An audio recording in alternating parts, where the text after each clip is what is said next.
Mirror me in the dark. On every current. See me in the park.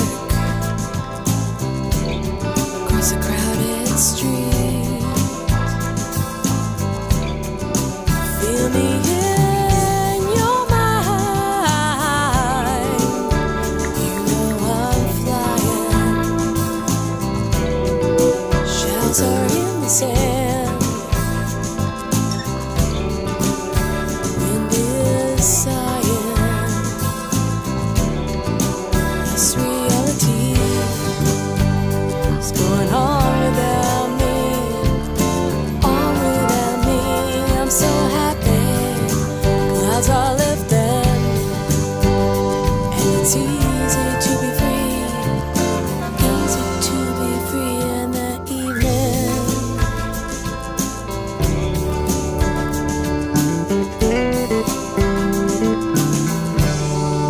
Dance me in the waves.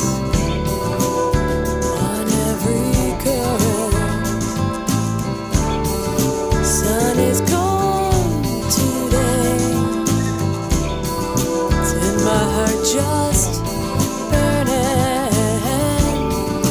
This reality is going on without me. On without me. I'm so happy. Clouds are lifting, and it's easy to be free. Easy to be free in the evening.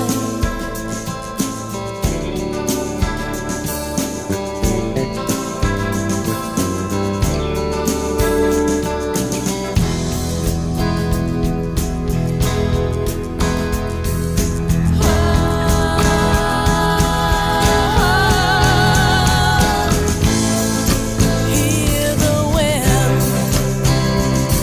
My heart is sighing.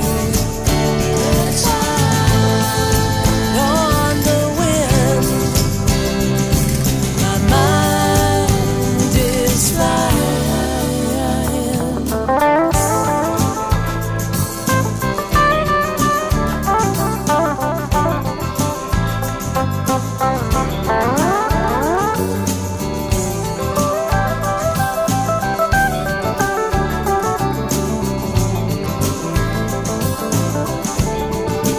This reality is going on without me.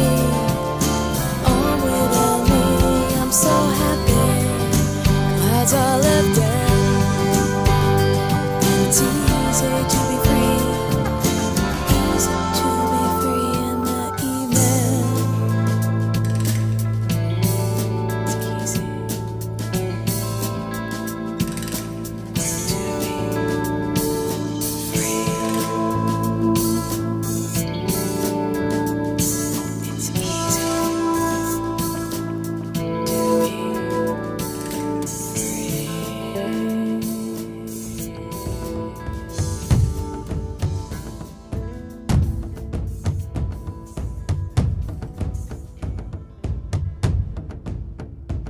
The views expressed in the following show are of the host, the guest, and the callers. The content of the following show, its accuracy, authenticity, and the ramifications of the use or application of said content is the responsibility of those speaking and listening, not the broadcast medium.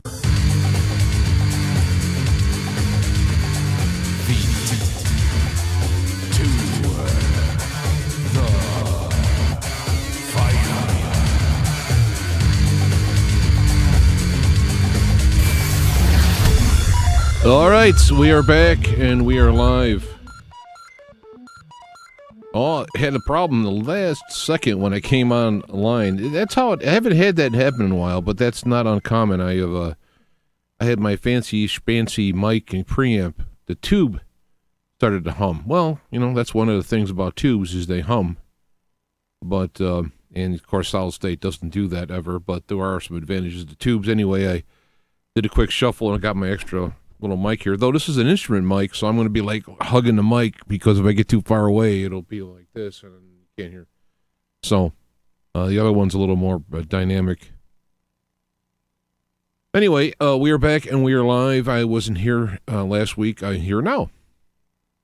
And I wanted to talk about the idea of duality, where we are forced in, one of the control mechanisms that is in the world is to force you into an either or. So they make one side appear bad. So naturally you choose their side.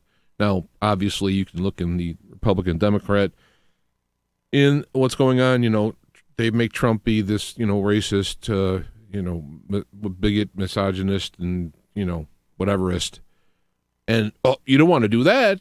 So, of course, you'll come with us. It's the, and of course, now, because of that, because of the craziness going on with protests and people going nuts, and actually having violence and, just incivilly.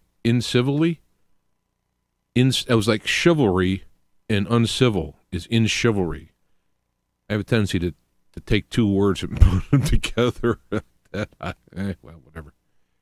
Anyway, that is, of course, now they can do it the other way around. Well, you don't want to be the party of the crazy men. Well, then come with us, So anyway, the point of the duality is to force you out of a free thought and a critical thinking and to come up with a potpourri of options, but rather than fit into that bag. Of course, you all, I'm sure, know that listening.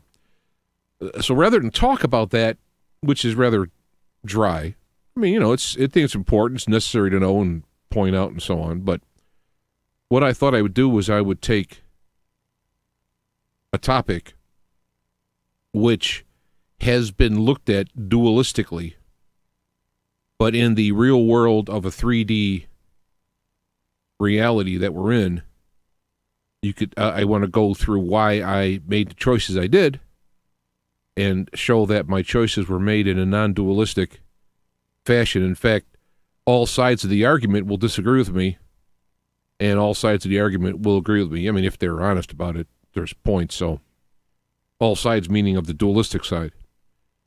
And I've never pushed this before. I'm not a an activist, though there is some disgust personally.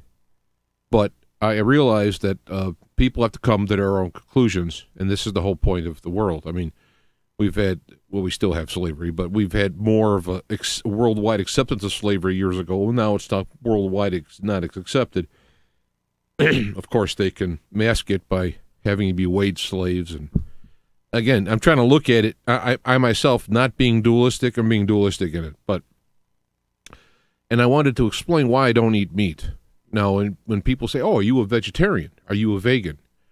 Are you doing it for health reasons? These are all the normal kind of approaches. And you have the to eat meat, not eat meat being the dualism. And then the people who want to eat meat will criticize the people who don't, and vice versa, for not agreeing with them.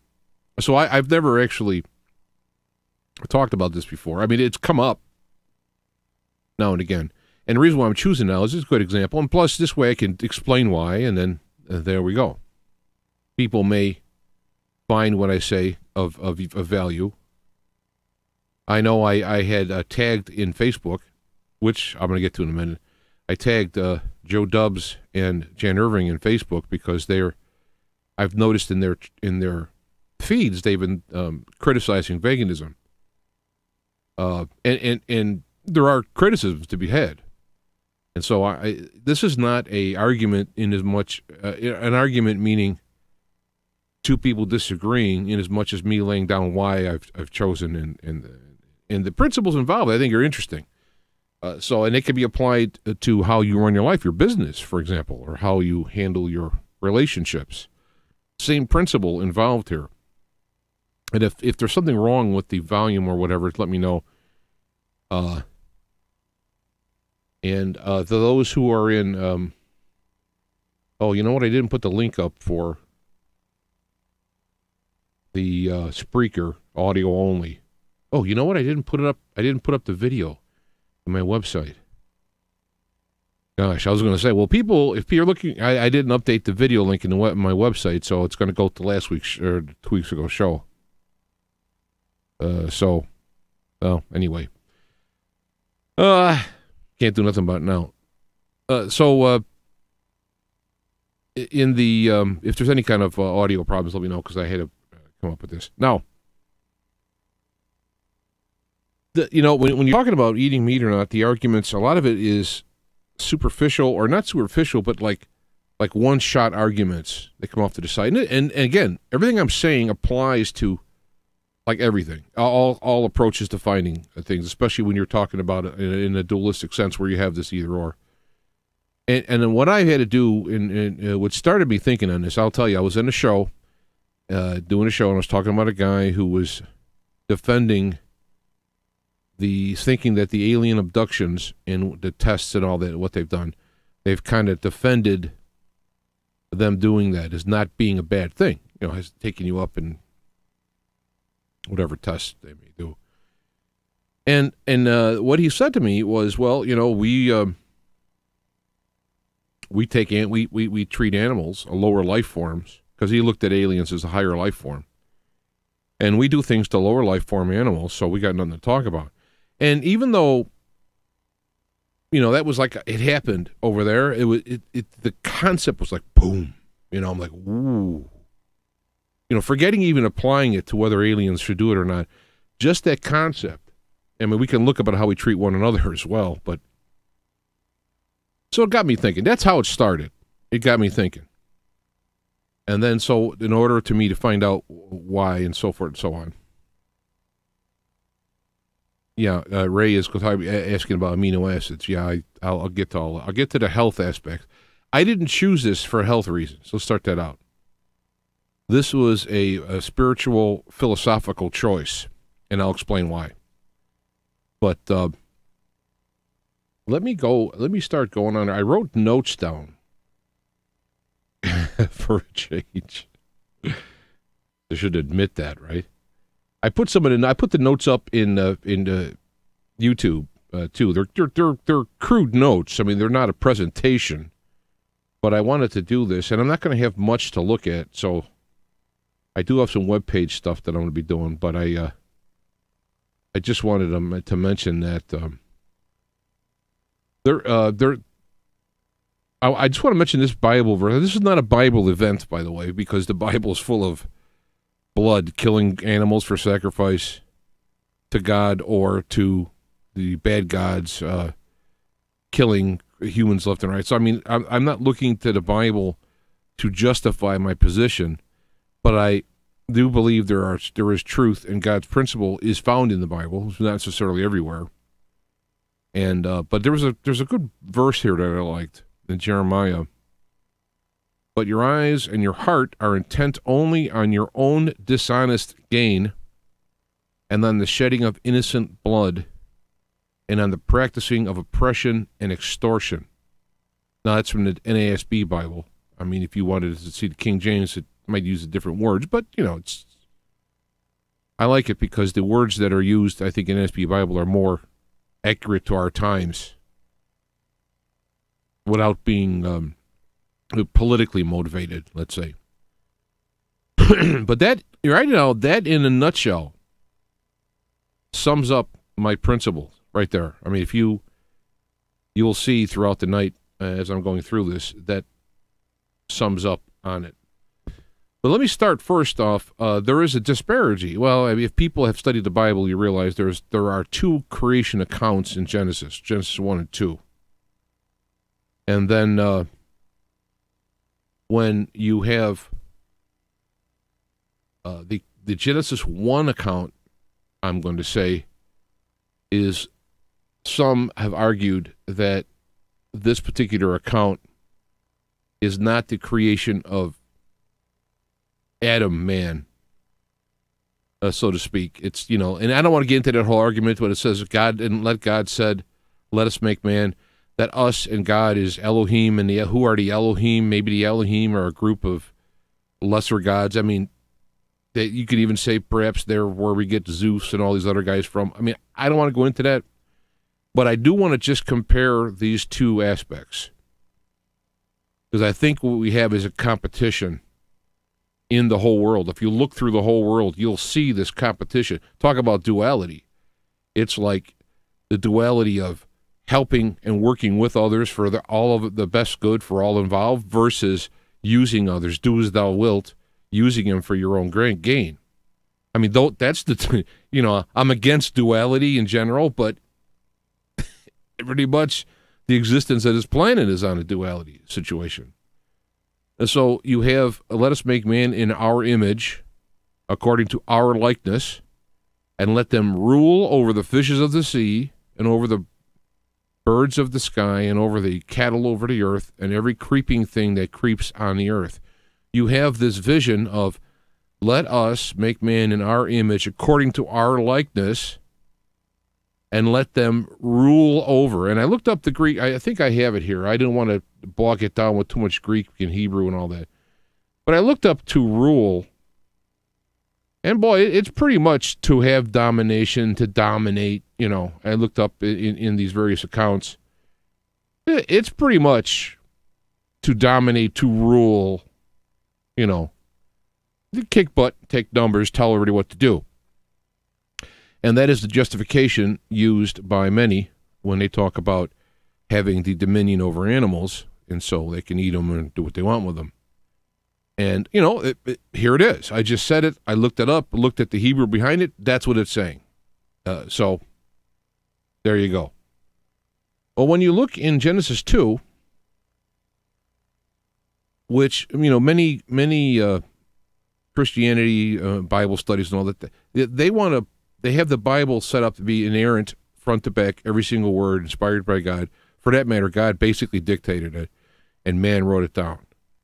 I mean, this is what some believe. I know this because I used to be in a fundamental Baptist church who taught this, which when I actually studied the Bible, no, I shouldn't say actually, like they don't, but when I myself put my lack of contradiction kind of eyes into the Bible and looked at this stuff, I saw that there were contradictions.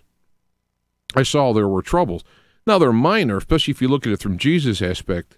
Jesus and looking back and forward is fine. But if you want to go through, especially the Old Testament, that's where Lionel Parkinson comes in. I'll once again talk about his book, The Holy Virus, holyvirus.com. You can see and listen to interviews with him, and you can get all of that background in there, because I don't want to bring that up in here. But when you look at this second creation, thus when the heavens and earth were complete, and all their hosts, by the seventh day God completed his work at which he had done, and he rested on the seventh day from all his work, blah, blah, blah, blah, blah, blah. And then it talks about God formed, and then the Lord God, the Lord, capital, referring to this Yahweh, or Jehovah, or however you want to say it, the four consonant, God formed man of dust from the ground and breathed into his nostrils the breath of life, and man became a living being. The Lord, I'm having a hard time reading here, dyslexic.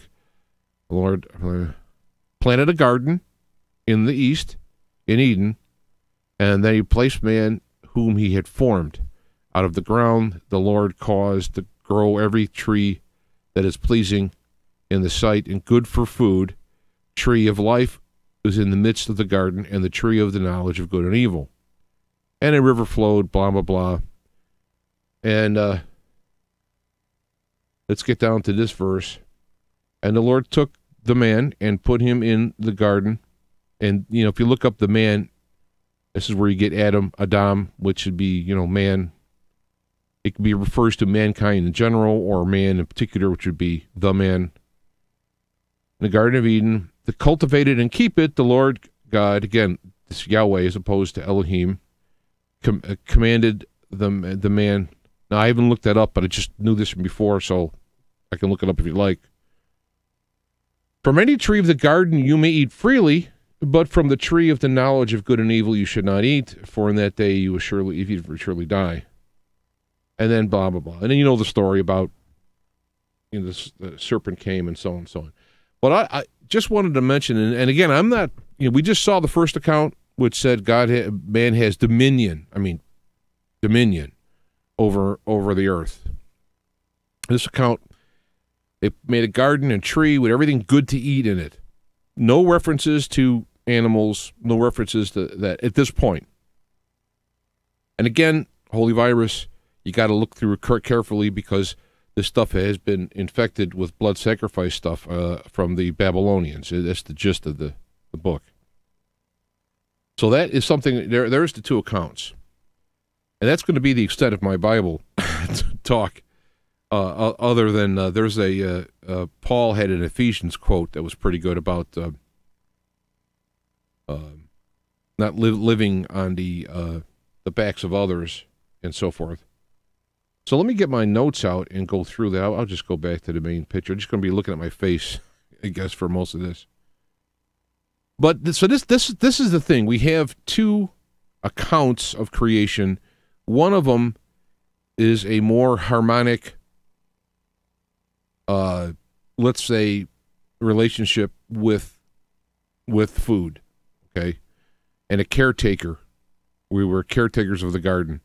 So one to me is caretaking, partnering with, working on, is worth and something like that. And the other one is dominion. Those are your two choices. Now, again, it's both in the Bible. So I'm not going to tell you one's wrong, one's right. I've made my choices based on, as I can go along and other studying. So I just want to put that out there for both sides, because you hear people say dominion over the earth, and yes, that's what it says, but then you have this other part.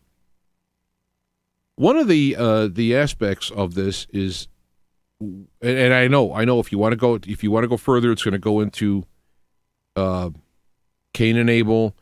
Cain made an offering of vegetables, and Abel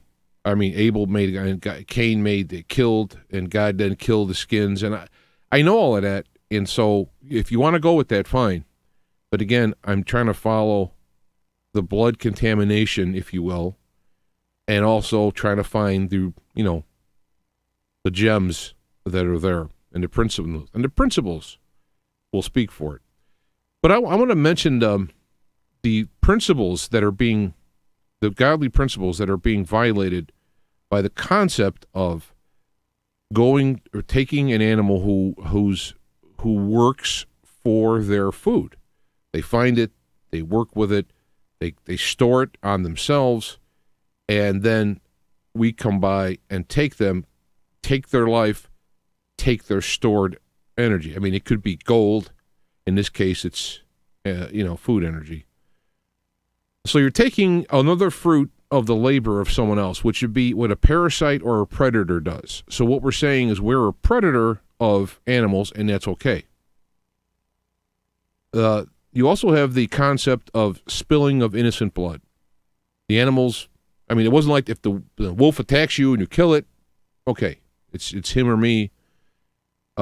These animals are doing their thing, no problems, and you kill them, and they're innocent of it. So that's another principle that I've thought of.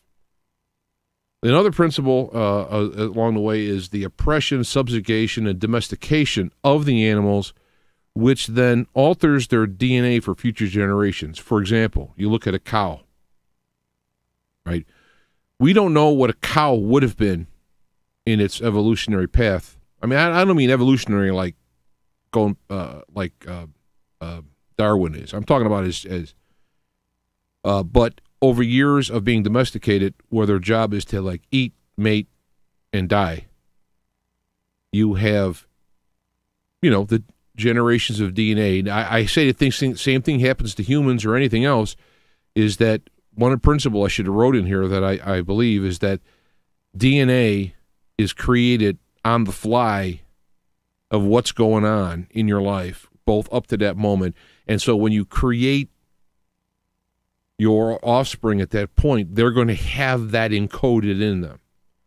So years and years of domestication, you have, especially in the consciousness level of like a cow as opposed to a dolphin or human or whatever, you have basically turned them into a plant, if you will, growing food.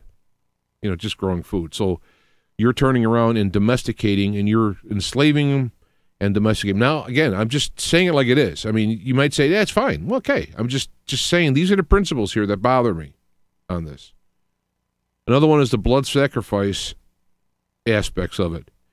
One of the things that runs through all of religiondom, if you want to talk about the Aztecs, you want to talk about going back to the biblical accounts, all of them have the bad guys doing blood sacrifices. And yet, when you talk about the good guys, God, and in the Old Testament, doing blood sacrifices. You kill animals, you kill the innocent animal, and shed that innocent blood for your guilty blood. Which I went for this for years, and I'm thinking like, whoa, wait a minute. That's like the biggest thing that you can do is shed innocent blood. In fact, I thought I had that even up in my queue here. I started to go from that aspect. I guess I abandoned that aspect of it. But there's a bunch of stuff about lying in wait and shedding innocent blood. Now, a lot of it's applied to humans. Okay, fine. I mean, I'll obviously, but there's that concept of the innocent blood and the blood sacrifices. And I maintain that by doing that, there is spiritual and physical effects. For example, if you were cannibalism, it's been shown by many species, if you eat your own species, you develop weirdness. The mad cow syndrome, for example, came up, and cannibals or humans, they get the prions in their brains and get all weird and stuff. And so you have the obvious one of eating your own self, if you will. And of course, as you go down the animal chain, fish can eat fish, for example, and they can even eat each other. I mean, guppies eat their young. So as you go down that level, that apparently that physical ramification doesn't apply because of the simplicity of the organism. I mean, it's my way of looking at it. So if you're going to eat meat, and this is me talking for my own personal thing, you're going to take the fruit of another person's labor. You will domesticate them and basically ruin their future generations of potential conscious beings, and you are spilling innocent blood. There is going to be a spiritual and physical effect from doing that. Now, one of the effects from killing animals and eating them would be the protein, and you're taking of the life force. Now, I'll get to plants in a minute. So there's going to be a pseudo-positive effect when you eat a lot of meat and you're a bodybuilder. Well, you can build a lot of muscle, and that is an effect from it. Another effect from it would be perhaps aggression. Now, I'm not talking about the stereotypical soy boy. We'll get to that in a minute, because soy is no answer here. There's big problems with soy. So this is why I'm talking about dualities. It doesn't mean, you're vegetarian, you're a soy boy. No, soy is bad too. So we'll get to that. So that's what you're doing, is you are stealing someone else's work, killing them, taking their life force spiritually and physically, and benefiting and growing from it. Now, if you think that's okay, then you've made that choice. It's okay to do that. You've made the arbitrary choice that, let's say, non-human beings are fair game. I can manipulate them. I can kill them. I can kill them humanely or humanely. I could do all these things. That's okay, because they're a lesser than me. So again, remember, if you get knocked on the door by an alien, remember that choice. All right, that's what got me started on this. If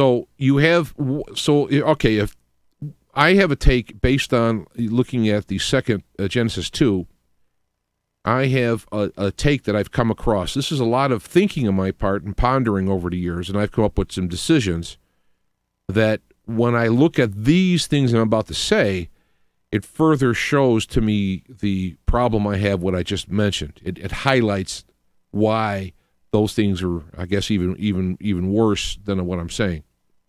And again, if you're eating meat, this is not a preaching against you. I'm just sharing what I've come up with. Now, once you hear this, if you're still listening, And you may agree, you may disagree, you may go, no, that's fine, you can do it, whatever.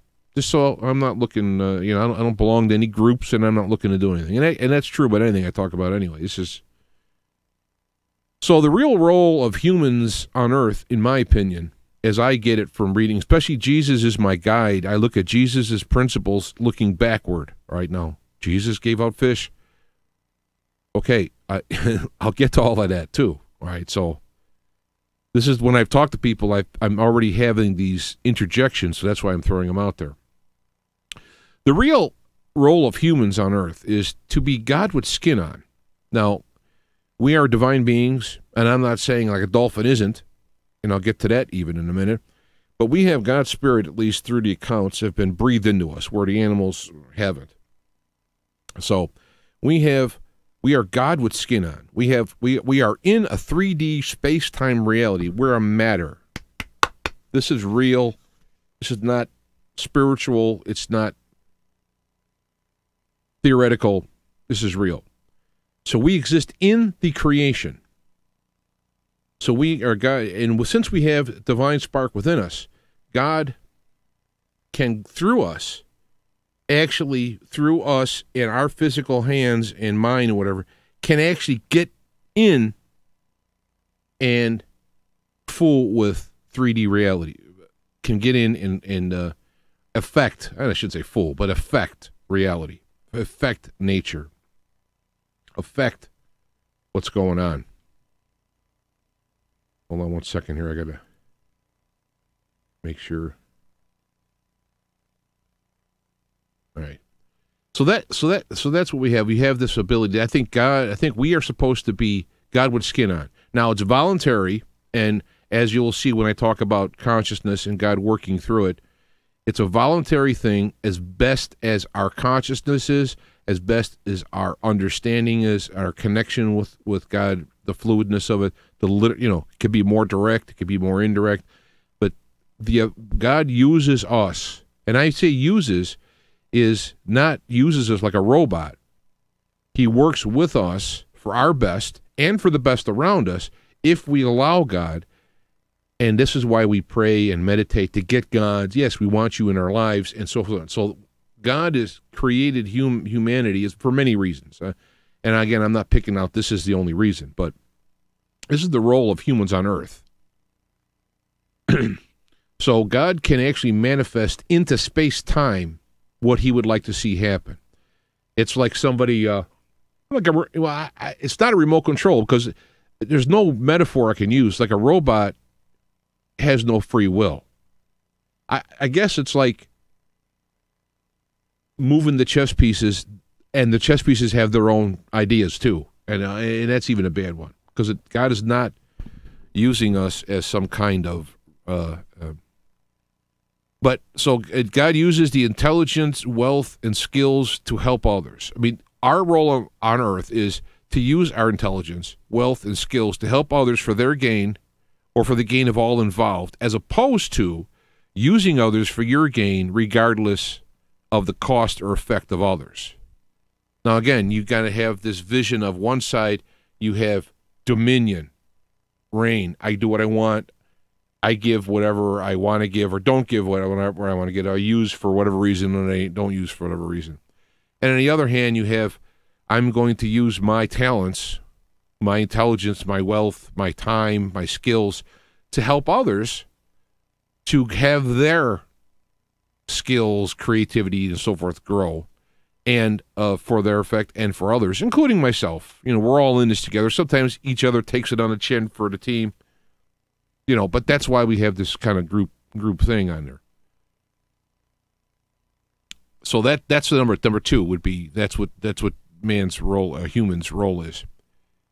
And I think what also our role is balancing, compensating for the effects of space-time. For example, we can do things like if there is a sick tree or sick animals, we intervene with science and medicine and whatever to help for the best. We stop the spread of pestilence or pests, bugs and whatever that are cutting on trees. We intervene into the role of space-time these things happen. This bug is doing its own thing. It's growing up. It's doing its thing. And, and so we intervene for the highest, best good of all. Now, in this case, the bug best good of all is perhaps not that big, but if I can use these phrases very loosely, the bug made its choice, and it is being a parasite or a predator, and we are intervening on the side of non-predation, non-parasite, non-calamity, both for humans and for the world in general, being stewards of the world. It doesn't mean we can't cut down a tree and use wood. It's just the concept of how we do it. And I'm not justifying anything, okay? This is no justification. This is understanding. And I can see the people leaving.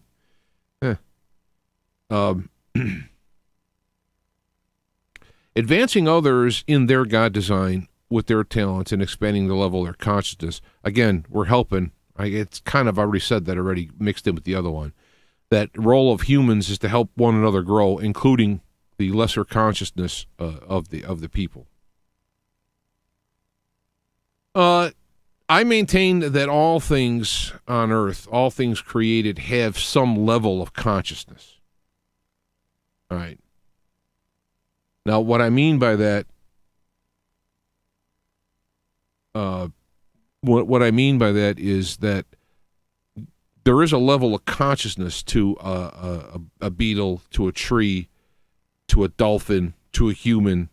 Human, again, having the account, at least in the biblical sense, in many various religions, of having a special creative relationship. But nonetheless, all of them have a consciousness to some degree. And if you ever have dogs, and that's what I talk about pigs. We eat pigs, and they're like in the top 10 most smartest conscious beings on earth, and we eat them.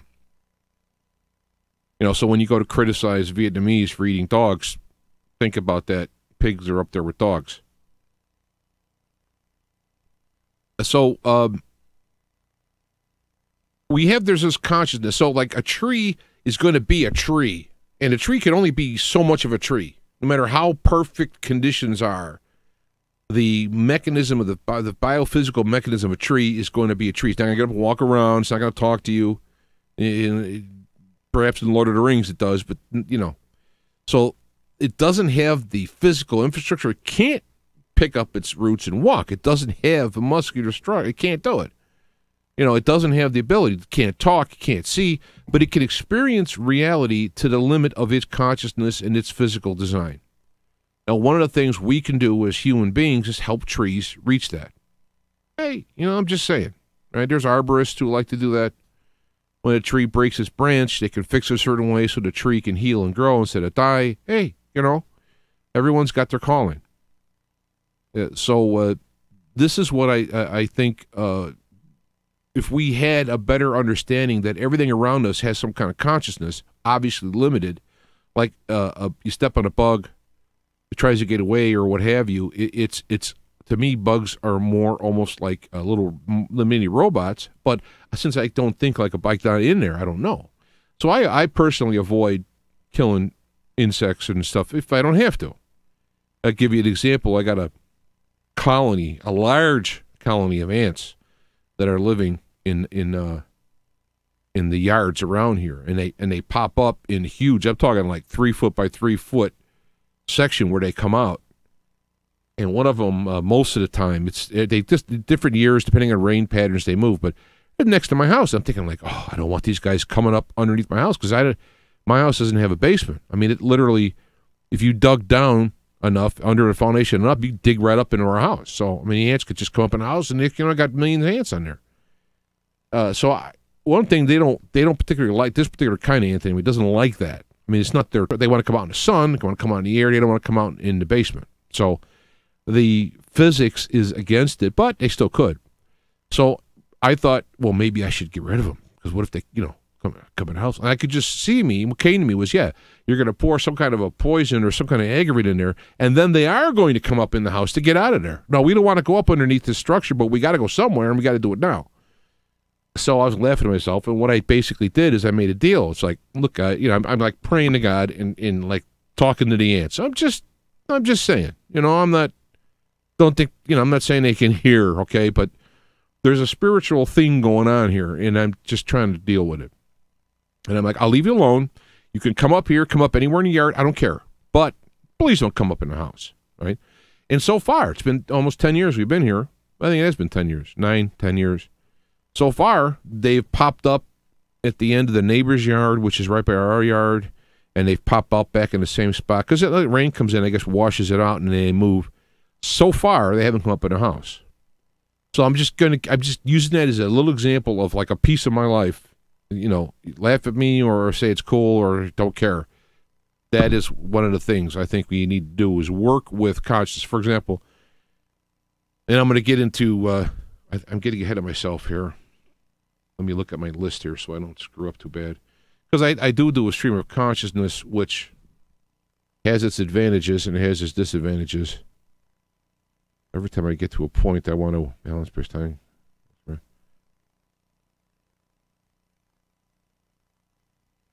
Yeah. Yeah, all right, I pretty much covered that. Let me see. Well, let me go with this. I'm skipping down, but let me go to this. Partnering with nature in a win-win arrangement using our mind, body, and God-breathed inspiration. Now, plants. Okay, again, we're talking about consciousness. Now, how conscious is plants? Well, you know, they've hooked up meters to them, and people tore up plants next to them or whatever, yelled at them, and they've registered stuff. I mean, there is some type of consciousness in plants, but most plants, like we have changed the DNA in, for example, corn to create corn. Now we have altered that DNA. Have we made the original corn, which is like a grass? Is it an improvement? I don't know. Bigger, better, bigger fruit, maybe. Now I'm not talking GMO. That's a whole different ballgame. No GMO on that, and I can talk about it if you want, but. So as we have bred, like I've done anything, but, you know, as humans have bred plants together, they've gotten hardier, bigger fruit, more seeds, which I think in general would be good for a plant. It's probably what the plant would do over millions of years if it could, and then you have the weather and animals and pestilence all interfering with this along the way. So again, It sounds to me like that would be a good thing in basis. I mean, is it all of it good all the time? Probably not, but I'm just saying. So what is the goal of a plant? Actually, the goal of animals and plants is reproduce. I mean, that's the ultimate goal. In fact, people have that too. Excuse me for the burping. I got some deal going out in my gut here. I'm going to have to go into a hard fast for days to figure out what's going on. But, so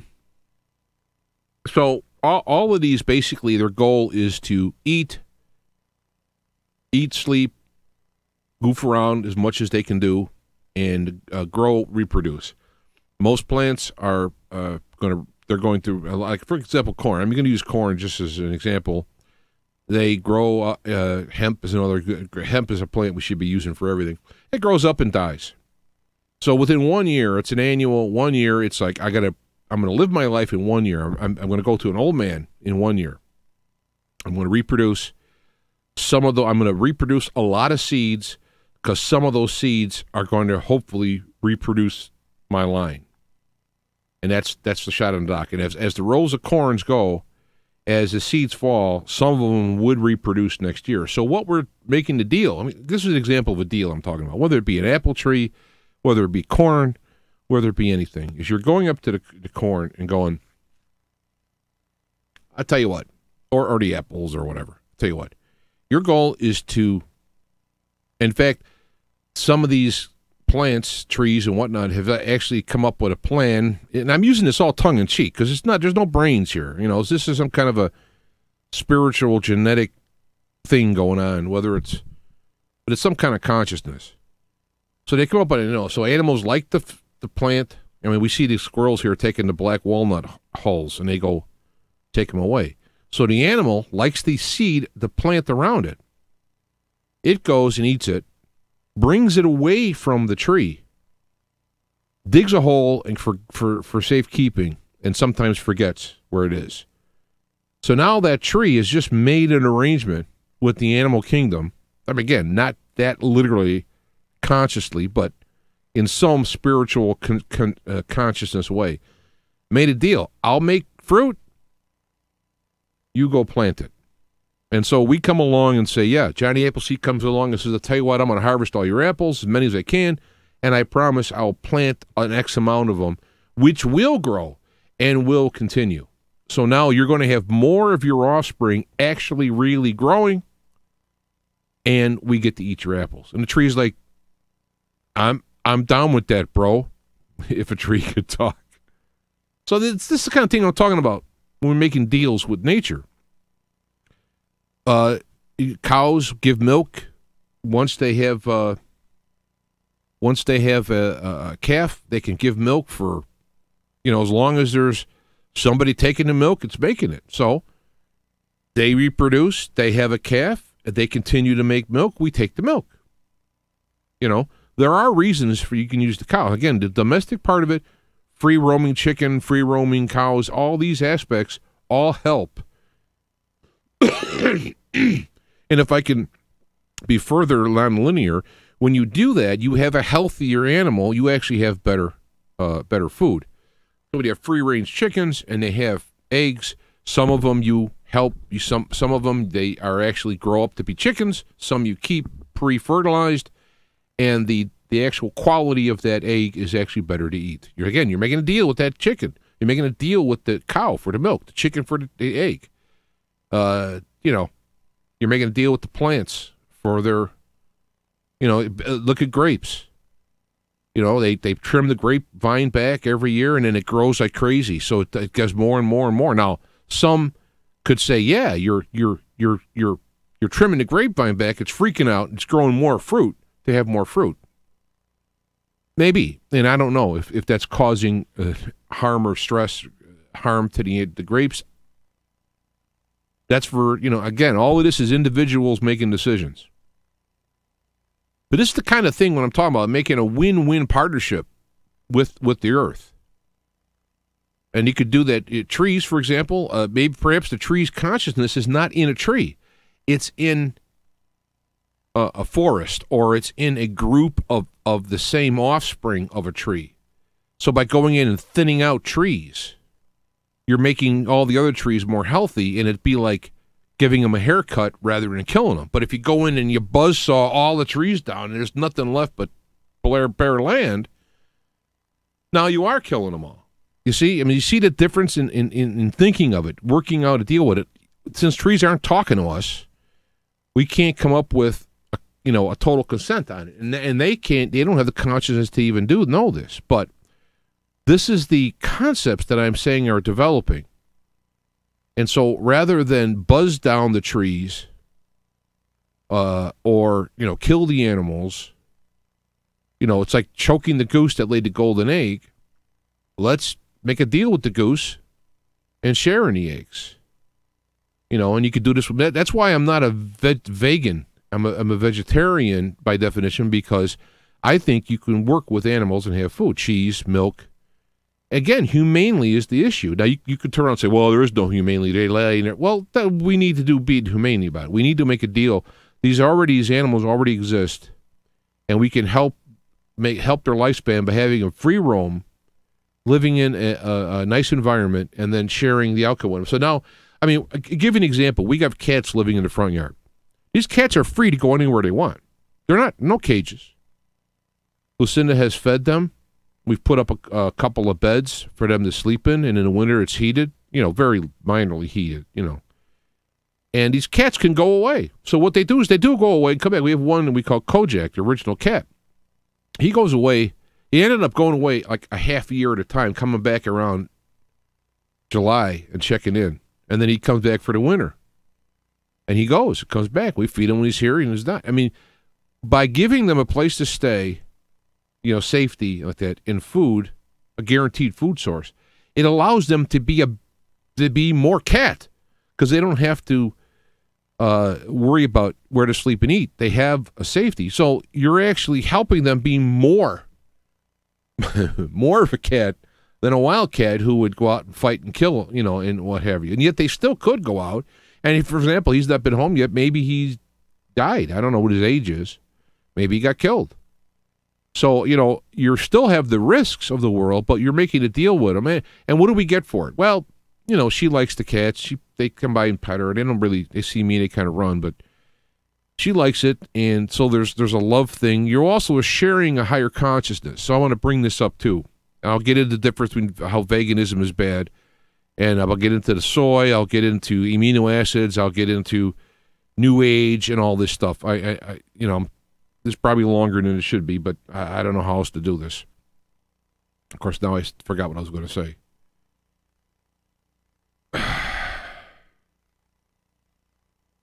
See, I stopped what I was going to say, and I said the other things. Well, let me just go down my list here. Maybe it'll pop up. This is where I wish I could stop the tape and re-listen to it. But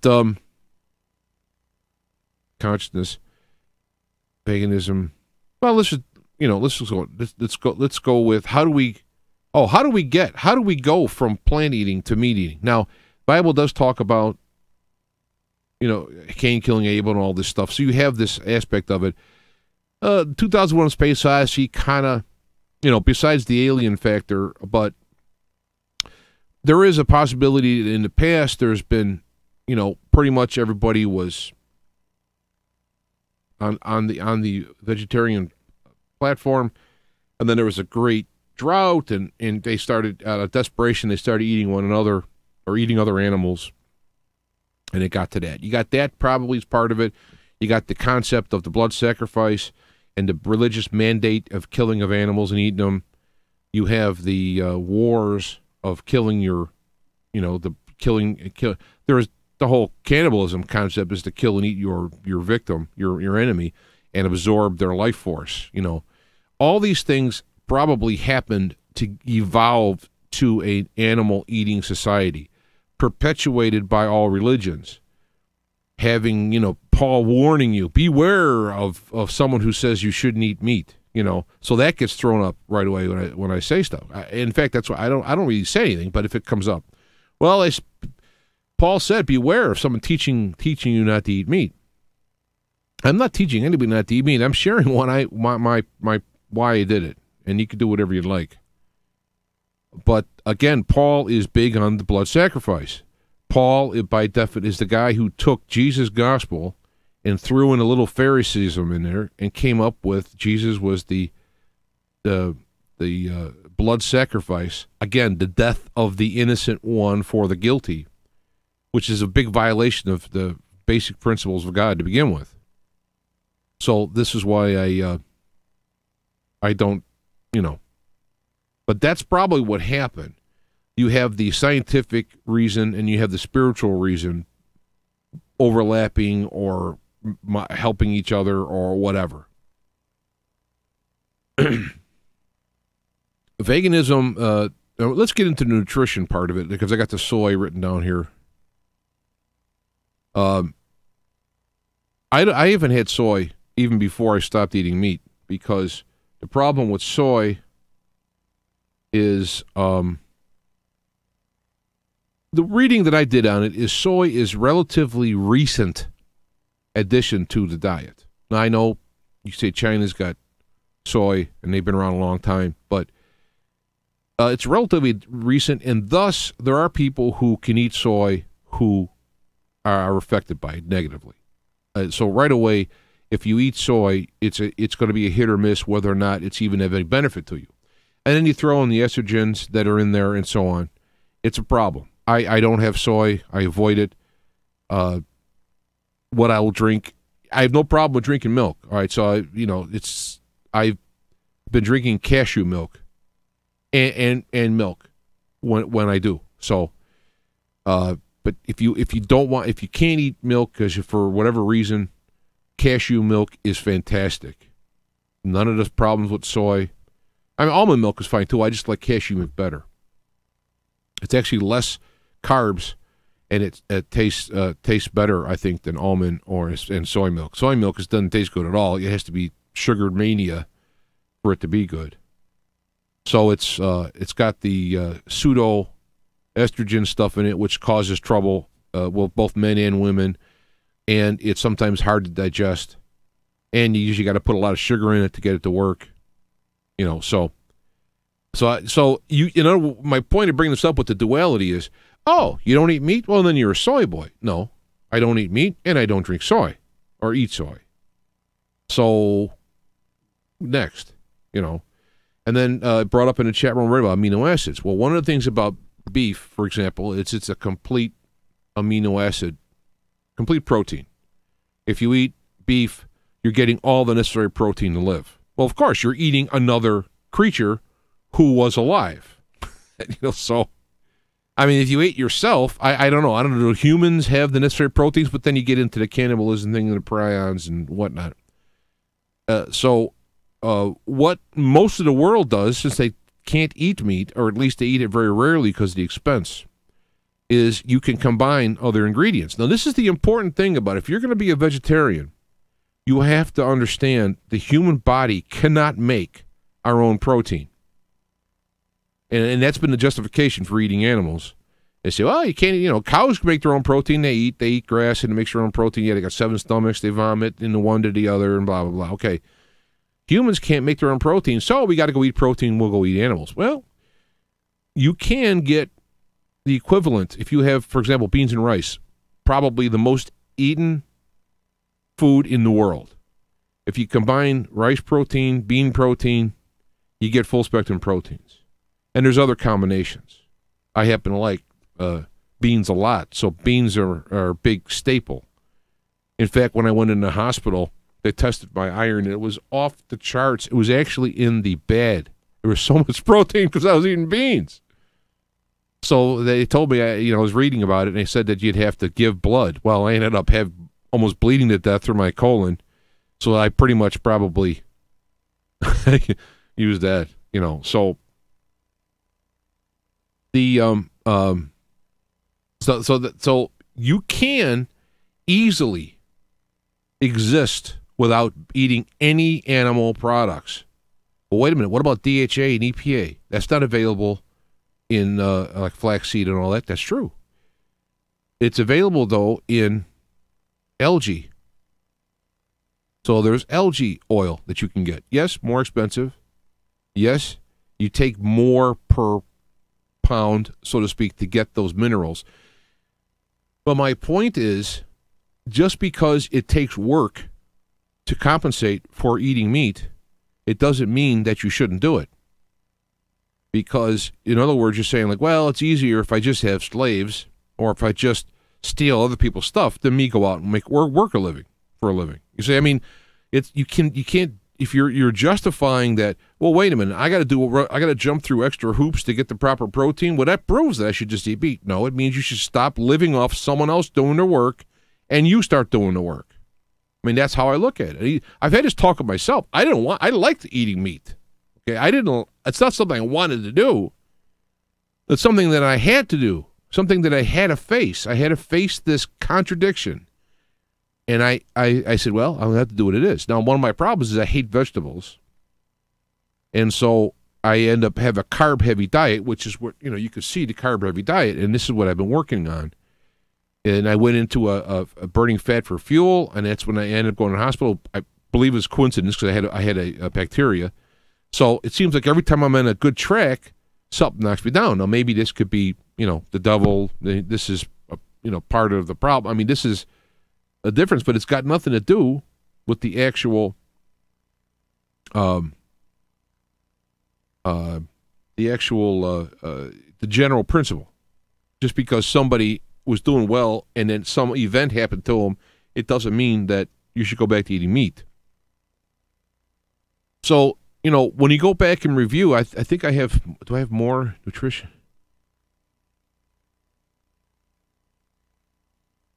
Well, let me get into the new agey veganism stuff. If you are a vegan, you're going to have a harder time having the proper nutrition. You can do it, but if you don't have, if you have eggs and cheese, that helps a lot because there's a lot of nutrients in there because you're eating an animal. if you will, but you're not killing a life to eat the animal. So it's a spiritually cleaner method.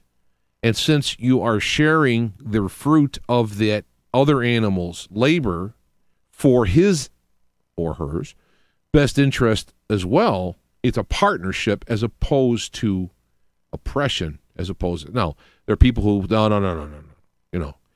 Well, you can do it as a vegan. It's just harder.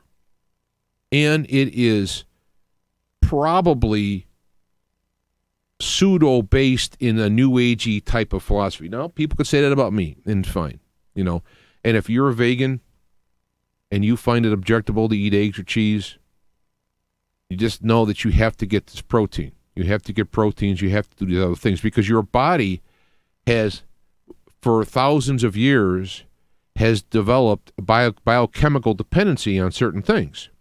It doesn't mean it's okay. I'm just saying that you have to be aware of this stuff. I think if people responsively share egg and cheese, then it helps a lot. It helps a lot to do. Eggs are like the perfect food. They're made for chickens to eat.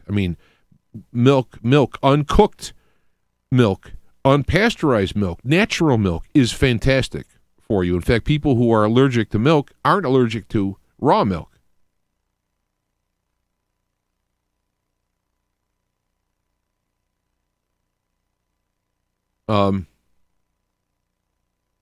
So I'm not criticizing people who are vegans or vegans, however you want to say it. I'm just saying that one of the things tended to say is they tend to bring down protein. Like, well, you don't really need that much protein. Well, I would agree. You probably don't need as much protein as they would say. But you probably need more protein than you think if you're in the vegan community. Because what ends up happening in a physical sense, you have a lot of people who are wiry, and there's nothing wrong with that. We're in a civilized society, so to speak, and you don't have to worry about fighting and surviving out in the wild and all this stuff.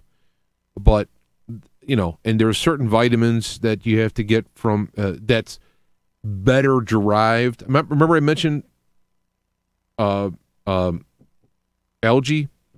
oil. All right, it's hard to get that, right? It's a lot of work. It's hard. It's expensive. So it's just easier to have fish oil. But now you're squeezing a fish.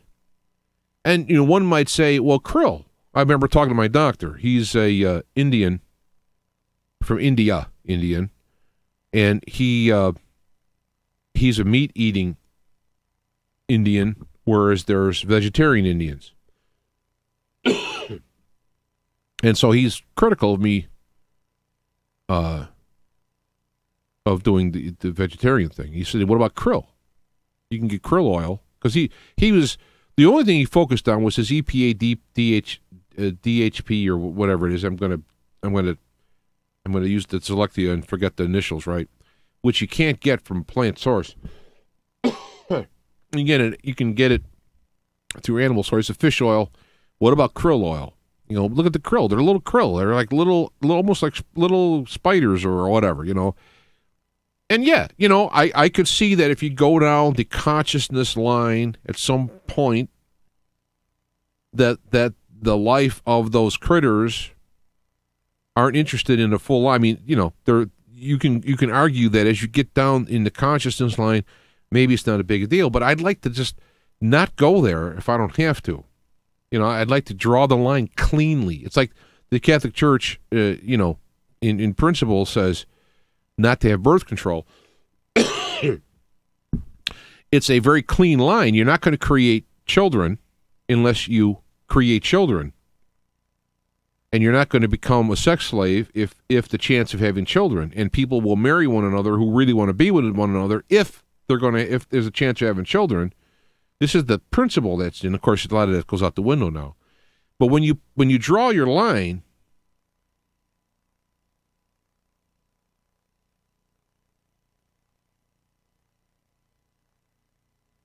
well, maybe the dairy does assign stuff. I don't know. But you have to draw the line on a firm ground. I use the term, You have to set your principles in the cool of the day when you hit into the heat of the night.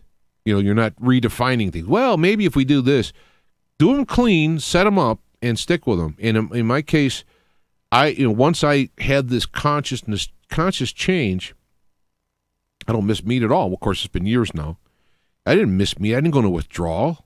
But if people are addicted to meat as a ritual, put it on this grill, people come over, see how they focus around the cooking of the meat? Here we go with the burping, sorry. What if you made a vegetable soup? Yeah, come on over for the game. We're going to have some vegetable soup. No, you see how you got that meat in there? There's that whole kind of killing ritual. And this is how I look at it. That the whole, it's been so many years since it's been actively done. I mean, nobody goes out for the big hunt and then celebrates. I mean, people would celebrate, in my opinion, some of the American Indian, the Native Americans, they, in years past, they realize that they're killing an animal. We're taking this life and to survive, but we got to, because they don't, they didn't have the knowledge of how to put together the proper mixture of stuff, and so on, and they're killing the animal to survive, and they're going, yeah, I know we're doing it, and we're thanking you for it, and bless us. We're basically apologizing, thanking you, and asking you animal spirit to bless, and they believe the animals had spirits, which I think they probably were one of the most honest meat-eating philosophies out there. They knew what they were doing. They had no other choice.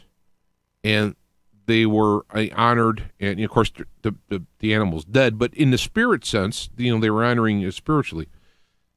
So if you're going to say, regardless of your arguments, you're going to say, no, you got to eat meat. You don't have to eat meat. You cannot eat meat and survive quite well. You don't have to have soy. You don't have to. You don't even have to have dairy. But if you have responsible dairy, that makes it even easier. And so, what it comes down to is, I want meat. And if people are listening and they're upset, or if you have friends or you say, that's crazy stuff. I want to have meat. Why would you react that emotionally? What if somebody came up with, look at cigarettes, a good example. Cigarettes used to be in fashion, right? Well, people get addicted to them and all that, and all of a sudden they're not in fashion, and all of a sudden now there's all these health issues, so now and people get mad if they're addicted to cigarettes, and you shouldn't be smoking all that. There's an addiction there. Understandable. There's a habit and there's addiction. People have identified their personality now with smoking. And it could happen with drugs. It can happen, in what it comes down to is the ritual of meat, and the argument, an emotional argument for meat, is based on an addiction for the meat ritual, the meat process for meat, and for the whole deal. Just think. I mean, now I see it clearly, but you're going into a case and you're looking at slices of meat from a dead animal, and you're going, oh, that looks good. I did it. I look at it now and I go, like, what was in my mind? Why would you want to go in and see a thigh sliced up and saying, yeah, that's good? Now, if you walked in and it was all the same thing, and I said, oh, by the way, that's human meat. Oh, that's disgusting. Or, by the way, that's dogs. Oh, that's disgusting. Well, why? Why is it? I mean, humans, okay, that's a little understandable, but why is it disgusting for a dog, but it's not disgusting for a pig? I mean, a pig is as intelligent or more as a dog. In fact, people have pet pigs. They teach them tricks. They smile. They like to get petted. They, like every other. When you take a lower consciousness, but yet, a higher consciousness animal in, you are raising their conscious level. Dogs, pigs, and cats. Cats are a little bit loner, but you're raising their conscious. They're actually getting higher consciousness from you. They're raising your saliva. civilizing them, so they're not killing each other or killing other stuff to eat. You're giving them a better diet if you get the right food instead of cheap crap. You're showing them love and affection. I mean, you go out in wild animals, the wild cats never get pet. In fact, I see it out here with these animals, is as they get a little more, they're leery of us humans, and as they get a little closer, once you start petting them, they're like, oh my God, what's that? That's awesome, right? This is the effect of humans on them, and yet you have farmers who will bring their, go to the doctor in the middle of the night. They come out to help this animal, and like, we almost lost Betsy, and then you slaughter the animal at the end of the season. It's like, it doesn't make sense to me. I'm not sitting here in some kind of pious BS type of thing. This is my mind thinking. This is what I personally went through to get to this point. And if you're going to if you don't want to look at it this way, it's your choice. I don't care. I know that since I have made this change, there has been a physical or spiritual growth concept so that I can see this now. So that when I see a picture of a slaughtered animal for food, it disgusts me. Now, I don't vomit. I don't call the person names because they're not there. I understand that. This is a personal growth thing that happens to people.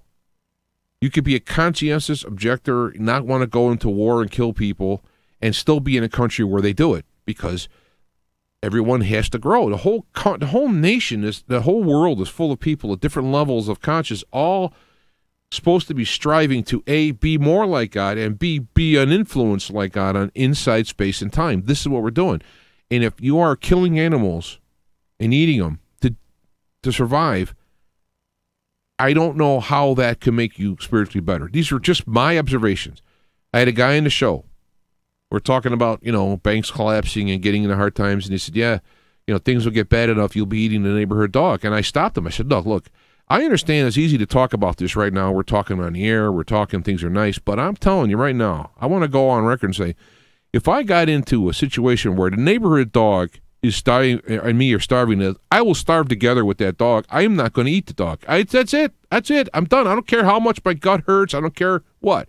I'm making a stand. And at that moment in time, when I start to deal with that, I'm going to double down and make sure I don't do that. Because it's not if you live, it's how you live. So it's like, if I'm going to die eventually, so if I'm going to die a week later and not eat earlier and not eat the neighborhood dog, I think I've lived a better life for it. So these are the principles that I think you have to set down. I've done it. Now, I've went and I've had a piece of pizza. Turns out there's ham hidden underneath. I didn't know. I ate some of the ham and realized that I didn't go throw up. Okay? I took the ham off the pizza. Is there some juice in there that's from a ham? Yeah, I mean, I understand. See, I'm not doing this some kind of self-righteous, legalistic way. I understand. I understand if you go to the store, say you got fries. They may cook them in the same spot they put cooked fish. I understand that. It's just the principle that you live by. You shouldn't even have fries anyway. I rarely do. But it's a principle that you draw the line at. This is what I think. I'm not going to be a parasite or a predator over any other living being for my benefit at their expense. Once you have that principle in place, you don't eat meat. You're an honest salesperson. You don't make people, buy stuff they can't afford so you can get a commission. You go through life with that principle. When you realize it's sacred to not use other people, do as thou wilt. It's sacred not to use other people or other things, other for your benefit alone. There's plenty of ways you can responsibly. I mean, I've been dealing with wood issues. Now, knocking down trees just to get their wood. Well, and there's a problem with that. There's a way to do it. I think trees aren't individuals. They're groups, so you can responsibly wood, and there's plenty of fallen wood that you can deal with, especially if you're just going to burn it. You could just, when I drive through the country outside, I see when there's no leaves, I just see the unbelievable amount of wood that's laying on the ground. That if I had a cabin over there with a wood burning stove, whatever, I would never have to. I'd have wood for wherever. There's so much wood out there. So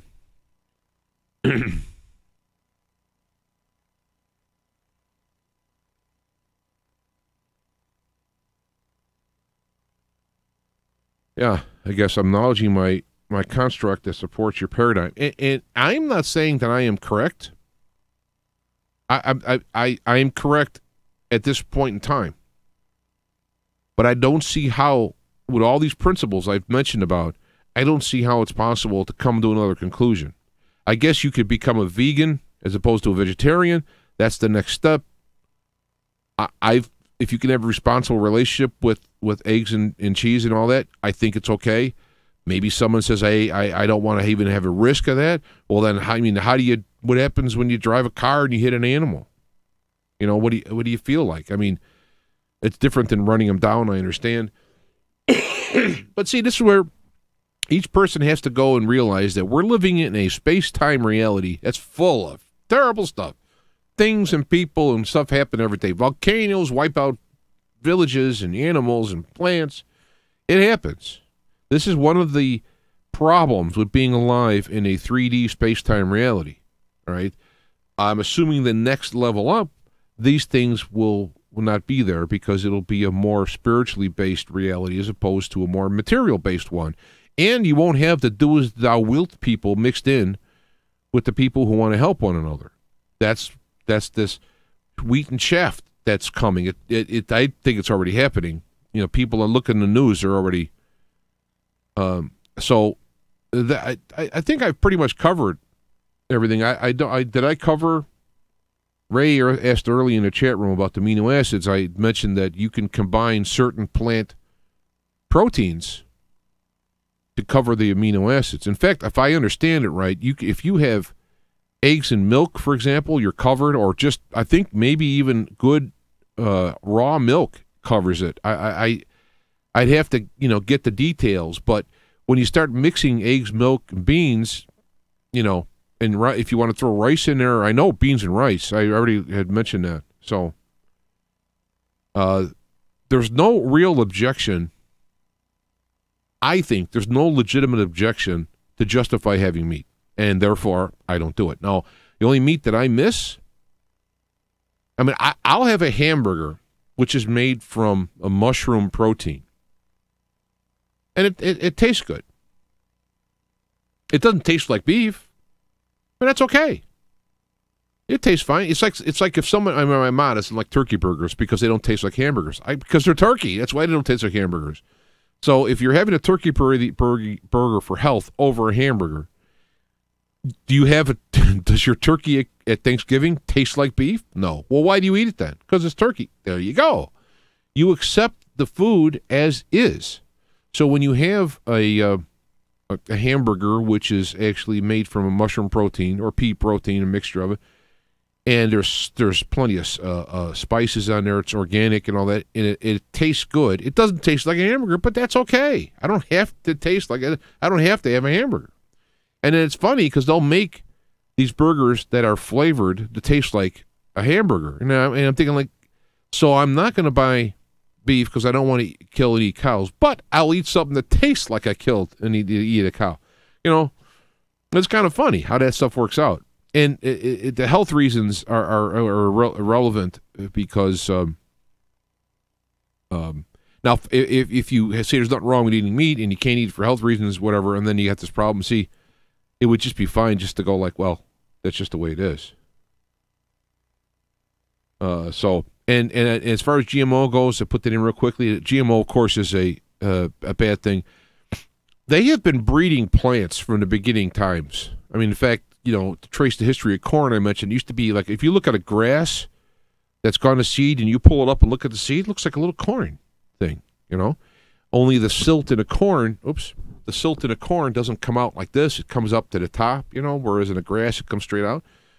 Well, they've worked with grasses throughout thousands of years to come up with corn. That's okay if you're because because nature is naturally blending with itself in a healthy kind of way. So if you actually put, but the problem with GMO is two reasons. One, you're using a virus DNA as scissors to cut into the DNA. So now you have virus DNA material being inserted in the DNA of your GMO product. One. Number two, the only two reasons they do it is, one, not to have a drought resistant. They do that naturally. Not to have greater yield. They do that naturally. The only two reasons they do GMO is, one, they could use Roundup on it and it won't die. So they could soak it in glyphosate.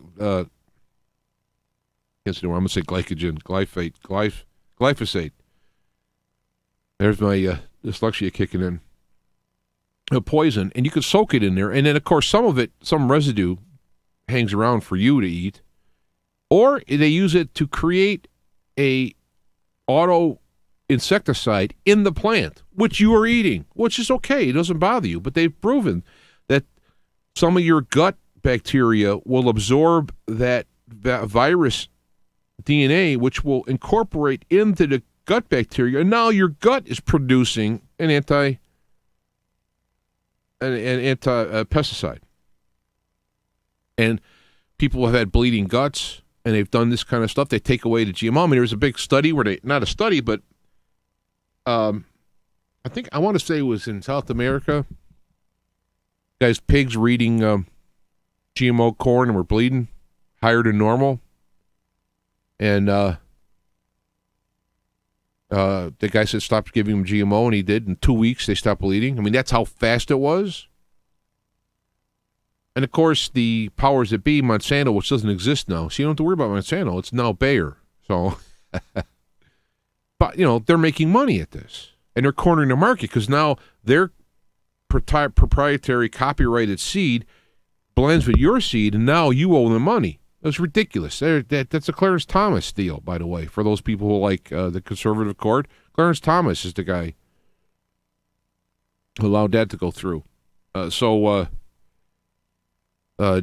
are out. They're just out. And you have to look to where they're found. There's not a whole lot of GMO stuff, but the stuff that is GMO is very plentiful, like corn, beet sugar, what's that oil? Canola oil, which is rapeseed. All those stuff has been GMO stuff, and there's a lot of it. So if you're having corn, there's a good chance, high chance, that it's GMO corn, unless it says it isn't. And then how much of it cross-pollination, how long will it last when that pollination? I mean, that's why Mexico has been fighting against corn. And this is one of the problems with the Trump's making them buy grains and all that. What if they don't want to have GMO grains? You say, Trump, I'll buy your grains, but not the GMO ones. Hopefully that's going on. All right, there's a lot. I think what they do now with the show is the chat room is saved along with the show, I believe. So there's some stuff coming up in the chat room from people who have actual experiences, which might be of interest to someone who's watching this at a later date. And so that's cool. They saved that. Is there something before I finish up here? I got not a great day tomorrow, so I got to start finishing up. Is there any questions in the chat areas that you would like me to address? I'm glad I wrote all these notes out. I did think I did forget something I was going to say. I still remembered it.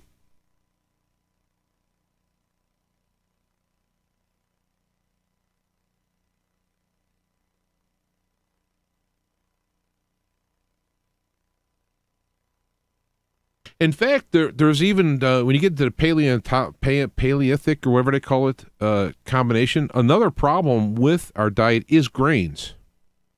And so the next step along the way is to even consider what grains would even be bothered to have. So, I mean, just not eating meat may be a spiritual, ethical, and a healthy aspect in terms of you're not eating something else, killing another life form. But there's some aspects to the grain. I also wanted to mention about sprouts. Sprouts are very healthy for you, but I'm wondering if there might be some ethical stuff with sprouts, since they're basically, and forgive me, I don't want to sound kooky here, but the sprouts are like children, okay? I guess, at what point, I don't want to get into craziness, but what point when you start the life are you kind of responsible to allow it to grow, So when you start the sprouts and then you kill them, there's a little thing that goes, that's almost kind of like cheating. So I'm kind of looking at, maybe I don't want to do sprouts. I don't eat sprouts anyway. I hate eating actual vegetables. Vegetarian doesn't eat vegetables. But, so that's something that's the one thing left to kick around, is the idea of sprouts, is that kind of like cheat when our agreement. No, we're still going to plant a certain amount of seeds, and the plants happen. Yeah, but I know these are starting up here. I don't know. So I'll just throw it out there. Yeah, see, I'm getting life feeds on life. Yeah, but we're consciousness that's raising consciousness, becoming more godlike. At some point, using that idea as the world, at one point, slavery was accepted worldwide. So why do we not have slavery now? It's not just economic. If actually there still is slavery, going on. At some point, you have a consciousness awakening to change the principles that you're doing. So, and if you're going to start, how many insects do you kill with your truck? I understand it. If you were here earlier, you would hear me talk about living in a space-time 3D reality is very dangerous. All right? So I could slip on something slippery left by algae and fall and crack my head. Is it the algae's fault? There are things that happen in life. But me killing bugs with my truck is a big difference from me walking into a store and buying a steak. Well, now, isn't it? So let me leave it at this, because we're going to get into some very basic, and I've addressed all these things all the time. And so, I'm busting your chops. Well, fine, I'm just going to ignore you busting my chops, because I don't bust chops. I talk real stuff here, and I don't get into, I'm just kidding around, whatever. So let me, hold on, my thing went to sleep here. Me talking.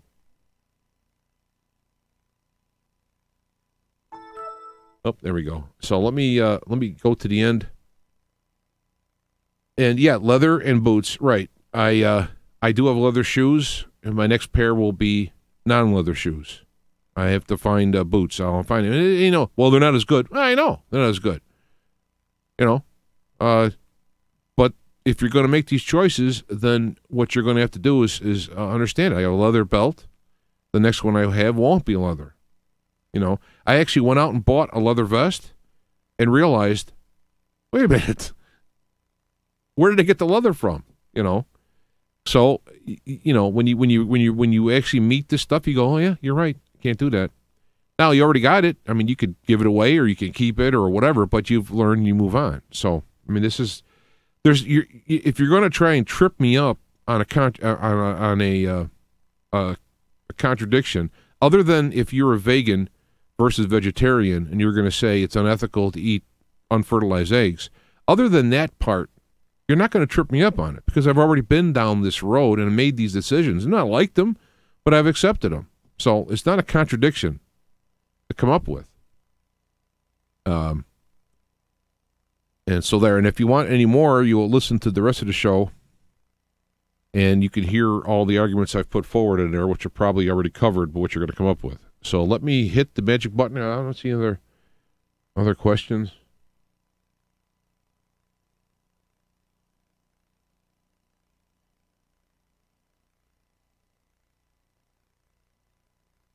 Yeah, I'm not saying the animal minds. Well, you know what you got to do there, whoever wrote that in their animals mind, go look up some videos of these animals that are being killed and see how much they mind it. The best way that they've done it is to have, when they kill the cows, they have this air thing blow in their brains and scramble their brains within a second. And that's about as nice as it gets, because they simply are like, it's an on and off switch. But a lot of these, pigs, good way to do them, you hang them upside down, cut their throats, and let them bleed to death, so that it gets all the blood out of the pig, which is a problem when you're making them. So I'm sure the pigs who are, the top 10 most intelligent beings on Earth, I'm sure they got a little problem with that, So save the little crappy stuff for another time, all right? So I'm going to go and like that there, as Kojak would say. And, I want to say a couple other things. One, my traffic on Facebook is almost nothing. Now, I don't care. I mean, if it's legitimately nothing, meaning like no one just cares about what I'm saying, that's fine. I honestly got no problem with that. And the YouTube views are down, and that's if that's why, that's fine. But I got a feeling that it's one of these ghosting type things, because a lot of the stuff I talk about, politically anyway, is going to be more of a pro-Trump, pro-patriot / conservative type of deal. Although I can't be put into I can't be corralled into one group. And so all this stuff is down. So if it comes to the point where people are really interested, I'm fine with that. I mean, and I'm not saying it like some kind of a little spoily, like, fine. I'm doing these to put out there for whatever and going. But, if you are like, wait a minute, I didn't get a notice. I didn't notice this going on, all that. I don't know. I don't know what you could do. You can look into it. I mean, I have other accounts on Minds.com and Gab.com. And there's other, what's that, Bit? Can't think of the other YouTube channel. But if you subscribe to the channel and hit that little bell, I think you'll get noticed. I don't know. Some people have said they've done it and they haven't got notices. I can't, I don't know what to deal with about that, but that's like that there. So, all right. God bless you all. Have a good week, and we'll see you next time.